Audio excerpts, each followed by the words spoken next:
Welcome back, everyone, to another reaction video. Well, yes, I am wearing a Christmas sweater with my kids' faces on them.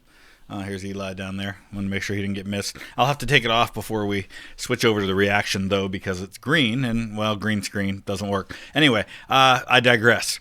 Epic Rap Battles of History has a new video out. It's the Red Baron versus the White Death. Excited to do this one. I'll say up front, I know a lot about the Red Baron because World War I is one of my specialties. It's one of those areas that I've spent a ton of time studying. White Death, I don't know nearly as much about him beyond just the basics. So I probably won't catch as many of the references, but what I will plan on doing is at the end, we will just kind of do a real quick summary of what we know about the White Death. As far as the Red Baron goes, I'll probably break down every line because I know his story pretty well. So should be fun. Hopefully you've already watched it. If you haven't, definitely go over and check it out on Epic Rap Battles of History. I'll put the link in the description so you can check it out. It is currently number 8 on music trending on the charts for YouTube. So that's pretty cool. Let's dive in. So it appears it's going to hold up okay. It's just the green bulbs are appearing as black, but I guess we can leave it on. Let's go ahead and get started. Epic Rap Battles of History. The Red Baron versus the White Death. Begin! I'm the greatest sniper ever, took out 1,000 surgically. If you've never heard of me, I did my job perfectly. Yeah, so the number 500, I do know this, credited to this Finnish sniper. He's from Finland, credited with 500. That number came from him. It came from his own biography, autobiography that he wrote. I believe officially credited with less than that, but we'll get into those numbers as we go along.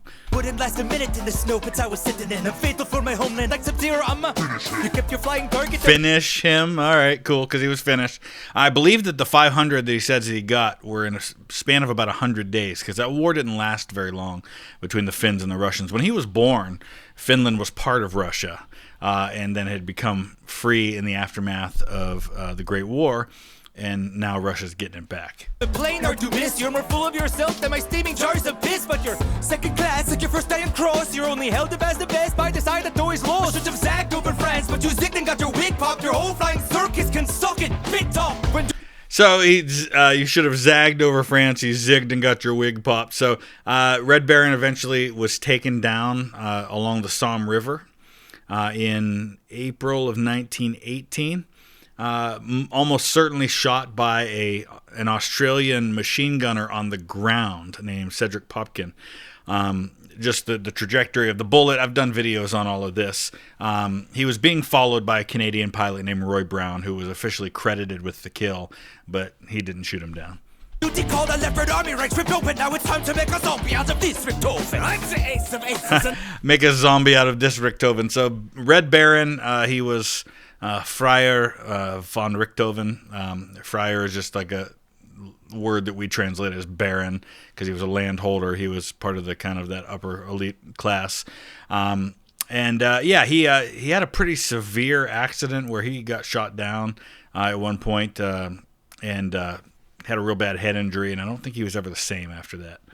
I'm coming in hot on a basketball, looking like the Phantom of the Opera. Stick to skis, your iron sights will never find me. You're firing blindly like you let the sun get behind me. So he says about the sun get behind me. So Richthofen was part of this elite flying class of pilots in the German army, and they went by something called the Bolke Dicta after Oswald Bolke, who was kind of the father of German aviation, and it had a number of points to it, and one of them was that if you attack like with the sun behind you, it's much harder for your enemy to see you. Since you sitting ducks, your kill counts due to luck. Your whole campaign is set to easy as fuck. Tiptoeing around, killing weak Russian recruits. You're a sneaky little ninja of low-hanging fruit. Sup with So he's making the assertion that the only reason the White Death got so many kills is because the Russians were just throwing new recruits at the Finns without really any regard for their lives, and it made it really easy. And I believe that half the kills that the White Death is credited with, or that he claimed, weren't killed by sniper rifle, but were killed by submachine gun fire. So there may be some truth to that, that they were kind of killed that way. He claimed 25 kills in a single day. So I'm free is how I like to keep the sky. Got a goblet custom made every time I grease a guy. Sob with Camel free is how I like the sky. Sob with Camel was a British plane, and he makes mention there of the silver goblets that he got every time he took somebody out. It was a pretty fascinating time where you would often shoot a guy down and then you'd be able to land and actually kind of verify who it was that you shot down, or you'd see it in reports later. So Richthofen was aware of the names and ranks and backgrounds of most of these people that he brought down. And we should mention that it should really be called aerial victories, not kills, because it's not about killing the pilot, though that often happened. It's about bringing down the plane. So if you bring down the plane, it's a victory. And sometimes when you brought down the plane, the pilot survived. Other times they didn't. Sometimes you might shoot down a plane and kill 2 people in that plane, but that's still only 1 aerial victory. So he got 80 aerial victories. He killed about that number of people, though. Sometimes it was 2, sometimes it was 0. So much silver, it's depleted Germany's supply. Now I'll leave you flat and cold like my frozen pizza pie. Your pizza's crap. Making a reference to Red Baron Pizza, which is pretty good. Should battle DiGiorno. My name stands for Sisu. Your name's on a porno. Ugh, all your lyrical Wait, it is? shots are shoddy. They should have left you on that pile of dead bodies. I guess they didn't cover rapping in the Dika Bolka. The Dicta Bolka, the Bolka Ditka, the Bolki Dicta is what I was referring to earlier. It's that list of things. This is kind of the way that you operate as a German pilot. Bolki himself was actually killed in a mid-air collision with another German ace, a guy named Werner Voss. Blowing up your spot like the Saki Arvin Pulp. Right? Said you were only ever good at one thing. Tell me, how effective would you be in the spring? I killed more in a month than you did in your lifespan. You're not Top Gun, you're just another mark for the Iceman. You don't want to fight, dog, I might be droopy, but you're the Red Prig who couldn't even beat Snoopy. Making a reference there to Snoopy and the Red Baron. I dispose of foes with my most in the gun. No scope, I let it go like a frozen savant. A little beast clicking like a reindeer boor, but I don't pull a sleigh. I slay when I pull. That was pretty good. Through a spinning propeller precision. A bullet through a spinning propeller. So the Germans were the ones who first developed this this timing system. You know, because it's hard to aim when you don't have like a computer or an aiming system. So they actually developed it to where the machine gun could be behind the propeller, and there was a timing chain to where the bullets would actually fire through the propeller. It was pretty fascinating technology, so that then he could aim directly with the nose. Once you meet the Fokkers, you'll have never been still. Hey. Fokker is the type of plane he, at the end of his life, is flying a Fokker DR3. I got you all in check when my spawn downs boom out. I'll leave your chest looking like your name. To umlaut, I'll drop you like a shot to the jaw. Umlaut is just the little dots above a letter, and Finnish is full of those. Finnish is a weird language. It doesn't really fit with, all the other Scandinavian languages are North Germanic languages, and Finnish is this weird language. Finnish, Hungarian, and Estonian, I think it is, and there's one or two others that don't fit with the rest of the Indo-European family of languages. Oh, that you caught. Quit now. Save face like your doctors could not. They should call you White Death Wish. I just meant the dice start your mouth against the ice you had your breath with. Whole war. I can't really fairly judge who won that one because I just don't know enough about the White Death to be able to say. But let's dive into the story a little bit more here. So first I need to make a little correction. When I mentioned about Oswald Boelke dying in a collision with Werner Voss, there was something in the back of my mind that told me that wasn't right. So I went and looked it up.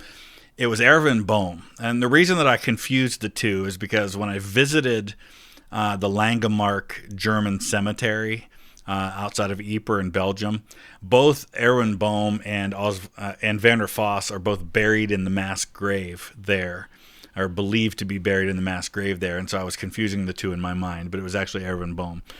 They were both aces, though. The White Death says all of his kills were accomplished in less than 100 days, with an average of 5 per day. His kill count as a sniper was based on his own reporting, with the confirmation of his comrades, and only those who were verified to be dead were counted. No count was taken when several snipers shot at the same target. Enemy soldiers killed with a submachine gun with him as the group leader were not counted. His division commander credited him with 219 confirmed kills with a rifle and an equal number of kills by submachine gun. Okay, so they're saying, the 500 probably is pretty accurate because it sounds like those were confirmed. Maybe there were other ones that weren't confirmed. Same thing could be said for flying aces, right? Unless they could confirm the aerial victory, I don't think they could claim it. And each nation had their own standards for how you confirmed or how you counted an aerial victory, which made it difficult to compare the two. In December of 39, 138 sniper kills in 22 days. In January of 1940, reported 199 kills with 61 in 35 days. Okay, so that's the total. So another 20 in 22 days in February, and then 259. So there were 40 more in 18 days. So from December to March of 1940, 259 sniper kills.